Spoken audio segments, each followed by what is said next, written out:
Hi friends, ఈరోజు ఈ వీడియోలో ఎండు నెత్తళ్ళు టమాటా కర్రీ ఏ విధంగా చేసుకోవాలో చూపించబోతున్నాను.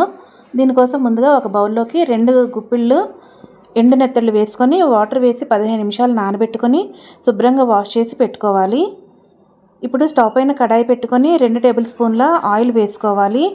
ఆయిల్ హీట్ అయిన తర్వాత వాష్ చేసుకున్న నెత్తళ్ళు ఇందులో వేసుకొని కలుపుతూ ఒక 5 నిమిషాల పాటు లో ఫ్లేమ్లో ఫ్రై చేసుకోవాలి. ఇవి ఫ్రై అయిన తర్వాత వీటిని ఒక ప్లేట్లోకి తీసి పెట్టుకోవాలి. ఇప్పుడు ఇదే కడాయిలోకి 1.5 టేబుల్ స్పూన్ ఆయిల్ వేసుకోవాలి.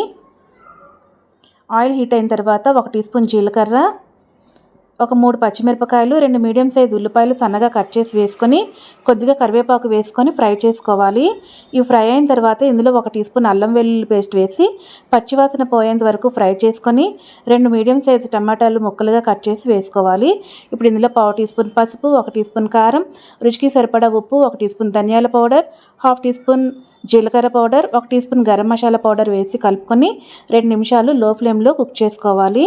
ఇప్పుడు ఇందులో 1 కప్పు వాటర్ని వేసుకొని మరిగించుకోవాలి. ఇది ఇలా మరుగుతున్నప్పుడు ఇందులో మనం ఫ్రై చేసుకున్న నెత్తళ్ళు వేసి కలుపుకొని ఒక 10 నిమిషాల పాటు కుక్ చేసుకోవాలి. ఇప్పుడు ఉప్పు సరిపోయిందో లేదో చెక్ చేసుకొని అవసరమైతే ఉప్పు యాడ్ చేసుకొని కొత్తిమీర వేసుకొని స్టవ్ ఆఫ్ చేసుకోవాలి. అంతే, ఎండు నెత్తళ్ళు టమాటా కర్రీ రెడీ.